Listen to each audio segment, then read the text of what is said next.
Good evening all of you. आज मैं class 10th का फर्स्ट चैप्टर सूरदास के पद समझाने जा रही हूँ। पहले मैं आपको सूरदास जी का जीवन परिचय बताऊंगी कि सूरदास को हिंदी साहित्य का सूर माना जाता है और उनका जन्म सन 1478 में रुनकता या रेणुका क्षेत्र में हुआ। कुछ विद्वान उनका दिल्ली के पास सीही नामक गांव में भी मानते हैं कि उनका जन्म सीही नामक गांव में हुआ था और वह प्रसिद्ध हैं कि वे 6 वर्ष की अल्पायु में विरक्त हो गए, यानी कि अलग हो गए। उन्होंने मथुरा और वृंदावन के बीच गऊ घाट नामक स्थान पर निवास बना लिया था, यानी कि वो अपने 6 वर्ष की आयु में अपने घर से अलग हो गए थे और वो मथुरा वृंदावन गए और वहाँ पर उन्होंने गऊ घाट में अपना स्थान बना लिया था और वहाँ पर रहने लगे थे। वे एक गायक थे और उनकी प्रसिद्धि दूर दूर तक फैल गई। उसी से खिंचकर महाप्रभु वल्लभाचार्य वहाँ आए। उनके जो गुरु का नाम था वो था वल्लभाचार्य और वो वहाँ पर आए और उन्होंने सूरदास को अपना शिष्य बना लिया और श्रीनाथ के मंदिर में भजन कीर्तन के लिए नियुक्त कर दिया और वो यानी कि कृष्ण भगवान के भजन कीर्तनों को गाने लगे। सूरदास जी जन्म से अंधे थे, बाद में अंधे हो गए और इस बारे में विद्वानों में मतभेद है कि वास्तव में उन्होंने अपने पदों में यमुना का किनारा, कदम्ब का पेड़ और रंगों का जैसा वर्णन किया है उसे देखकर उन्हें जन्मांध नहीं कहा जा सकता, यानी कि ये सारी चीज़ों को देखते हुए उन्हें हम अंधा नहीं कह सकते। सन 1583 में पारसौली में उनका देहांत हो गया और उनकी कुछ प्रमुख रचनाएं हैं बच्चों, जैसे सूरसागर, साहित्य लहरी और सूर सरावली। सूरसागर उनकी सबसे प्रमुख रचना थी। उनकी कुछ विशेषताएं हैं कि सूरदास मूलतः भक्त हैं और उनकी भक्ति में कहीं वात्सल की झलक है तो कहीं श्रृंगार की, और कहीं श्रृंगार में भी उन्होंने संयोग और वियोग दोनों का मनोरम वर्णन किया है। जैसा कि इस चैप्टर में भी है कि वियोग श्रृंगार पाया गया है, क्योंकि यहाँ पर कृष्ण भगवान गोपियों से अलग हो गए हैं, इसलिए यहाँ पर दुख का वर्णन किया गया, इसलिए उनके पदों में संयोग और वियोग दोनों का मनोरम वर्णन पाया जाता है। आचार्य रामचंद्र शुक्ल लिखते हैं कि श्रृंगार और वात्सल के क्षेत्र में जहाँ तक सूर की दृष्टि पहुँची वहाँ तक किसी और कवि की नहीं। उन्होंने कृष्ण के शिशु, बाल, किशोर और तरुण रूप की अनेक झांकियाँ प्रस्तुत की है कि वो छोटे की बच्चों की जब वो बाल रूप हुए और वो किशोर अवस्था में आए तो उनकी उन्होंने अलग अलग प्रकार से झांकियों को भी प्रस्तुत किया हुआ है। भाषा शैली सूर का सारा साहित्य गायकी में निकला। वास्तव में उनके पदों को गाने के लिए लिखे गए हैं। उनमें संगीत और साहित्य का अद्भुत मेल हुआ है। सूर जितने अच्छे गायक हैं उतने ही श्रेष्ठ कवि भी रहे। इस कारण सूर के समांतर दूसरा कवि दूर दूर तक दिखाई नहीं देता।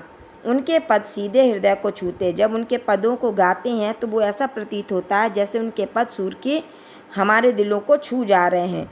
सूर की भाषा में ज़्यादातर ब्रज भाषा आई हुई है और उनके पदों में अद्भुत मिठास, मधुरता और कोमलता है।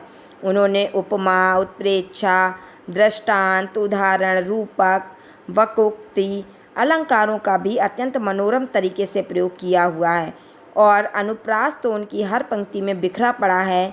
सूर सचमुच सूर्य हैं।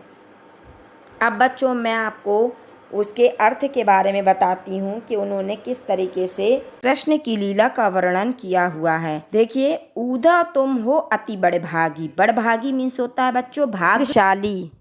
अपरस रहत सनह तगाते, नाहिन मन अनुरागी। अपरस मीन्स होता है अछूता और तगा मीन्स होता है धागा। नाहिन मीन्स नहीं, अनुरागी मीन्स प्रेम। पुरानी पात रहत जल भीतर। पुरानी पात मीन्स होता है कमल का पत्ता। ता रस दे न दागी। देह मीन्स शरीर और दागी मीन्स दाग धब्बा। ज्यों जल माह तेल की गागरी, बूंद न ताको लागी। माह मीन्स होता में और ताको मीन्स होता है उसको। प्रीति यानी कि प्रेम। पाँव यानी कि पैर। बोरियो मीन्स होता है डुबो और परागी मीन्स होता है मुग्ध हुई या मोहित हुई। अबला हम नारी। यानी कि अबला मीन्स नारी और भोरी यानी कि भोली। गुर मीन्स होता गुड़ और चाटी मीन्स चीटी। पागी मीन्स होता है लिपटी हुई। तो देखिए, ऊधो तुम हो अति बड़े भागी, अपरस रहत सनह तगाते, नाहिन मन अनुरागी। तो पुरानी पात रहत जल भीतर, ता रस दे न दागी, ज्यों जल माह तेल की गागरी, बूंद न ताको लागी। प्रीत नदी में पाँव न बोर्यो, दृष्टि न रूप परागी, सूरदास अबला हम भोरी, गुर चाटी ज्यों पागी।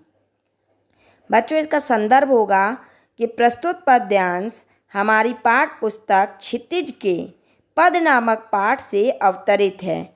इसके कवि सूरदास जी हैं और इसका प्रसंग होगा कि सूर के पदों में भी कृष्ण के प्रति गहरा अनुराग प्रकट हुआ है। कृष्ण जी वृंदावन छोड़कर चले गए हैं, जिसके कारण गोपियाँ उनके प्रेम में व्याकुल हैं और इसी व्याकुलता के कारण वह उद्धव को प्रेम भरा उलाहना दे रही हैं। अब मैं आपको अर्थ बताने जा रही हूँ। गोपियाँ उद्धव पर व्यंग करती हुई कहती हैं कि हे उद्धव, तुम तो बड़े भाग्यवान हो। उद्धव तुम हो अति बड़े भागी, यानी कि उद्धव तुम तो बड़े भाग्यवान हो। अपरस रहत सनह तगाते, नाहिन मन अनुरागी। और वो ये कहना चाह रही हैं यहाँ पर कि तुमने कृष्ण के प्रेम को जाना ही नहीं है और ना ही तुम कभी कृष्ण के प्रेम में के बंधन में बंधे हुए हो। तुम्हारा मन कभी कृष्ण के प्रेम में डूबा भी नहीं है। तुम तो जल में पलने वाले कमल के पत्तों के समान हो। जिस प्रकार से कमल का पत्ता पानी में भी रहकर दाग धब्बों से बचा रहता है, उसी प्रकार से तुम भी कृष्ण के साथ रहकर उसके प्रेम से बचे हुए हो। उनके कहने का मतलब ये है कि तुमने कृष्ण के संग रहकर भी कभी उनसे प्रेम नहीं किया है। और यहाँ पर वो ये भी कहना चाहती हैं कि जिस प्रकार से जल की मटकी में तेल की बूंद रहती है, वह जल में रहकर भी अपने ऊपर जल का प्रभाव नहीं आने देती, उसी प्रकार से तुम भी कृष्ण के संग रहकर उससे अछूते रहे हो, यानी कि अपने ऊपर कभी उसके प्रेम को आने नहीं दिया है।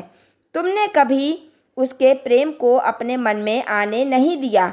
यह अच्छा ही किया उद्धव, तुमने कभी प्रेम की नदी में अपने पैरों को भी नहीं रखा और ना डुबोया है, और ना ही तुम्हारी दृष्टि कृष्ण के रूप सौंदर्य पर मोहित हुई है कि तुम उसकी सुंदरता को देखकर मोहित हो जाओ। तो तुम वो भी नहीं, तुम्हारे अंदर वो मोह आया है। और ये तो हम ही भोली अबला हैं गोपियाँ, जो कृष्ण के प्रेम में इस प्रकार से लिपट गई हैं। जिस प्रकार से एक चींटी गुड़ में लिपट जाती है, उसी प्रकार से हम भी कृष्ण के प्रेम में लिपटे हुए हैं। लेकिन तुम तो कृष्ण के साथ रहकर भी उसके प्रेम को ना जान पाए हो और ना ही तुम समझ पाए हो और ना ही तुमने कभी कृष्ण के प्रेम के खिंचाव को समझा और जाना है। बच्चों, अब इस अर्थ से रिलेटेड कुछ क्वेश्चन बनेंगे, वह मैं ये बताती हूँ कि गोपियाँ किसे बड़भागी कहती हैं और क्यों। तो गोपियाँ व्यंग में उद्धव को भाग्यवान कहती हैं, क्योंकि वो उनके ऊपर व्यंग कर रही हैं कि उनके अनुसार उद्धव सौभाग्यशाली रहे, ना उन्होंने कृष्ण के से प्रेम किया और ना ही प्रेम की पीड़ा में वे तड़पे हैं। इसका नेक्स्ट क्वेश्चन बनेगा कि अपरस रहत सने तगाते का क्या आशय है। तो उद्धव प्रेम रूपी धागे से दूर ही रहे, उन्होंने कभी प्रेम के खिंचाव को ना जाना है और ना समझा है। पुरानी पात और तेल की गागर के उदाहरण क्यों दिए गए हैं। वो ये कहना चाहती हैं गोपियाँ कि जिस प्रकार कमल का पत्ता और तेल की गागर क्रमशः जल में रहकर भी अपने ऊपर उसके प्रभाव को आने नहीं देती, अपने ऊपर उस दाग धब्बे को आने नहीं देती, उसी प्रकार से उद्धव कृष्ण के साथ रहकर भी उनके प्रेम बंधनों से दूर रहे और वो प्रेम नहीं कर पाए। प्रीत नदी क्या है, इसमें किसने पैर नहीं डुबोए। तो प्रीत नदी जैसा बहाव होता है, यानी कि प्रीत नदी यानी कि प्रेम की नदी, प्रेम की नदी में जैसा बहाव होता है, यहाँ कृष्ण प्रेम की नदी कहा गया है, कृष्ण को प्रेम की नदी कहा गया है और उद्धव ने इस प्रेम की नदी में अपने पैर नहीं डुबोए हैं।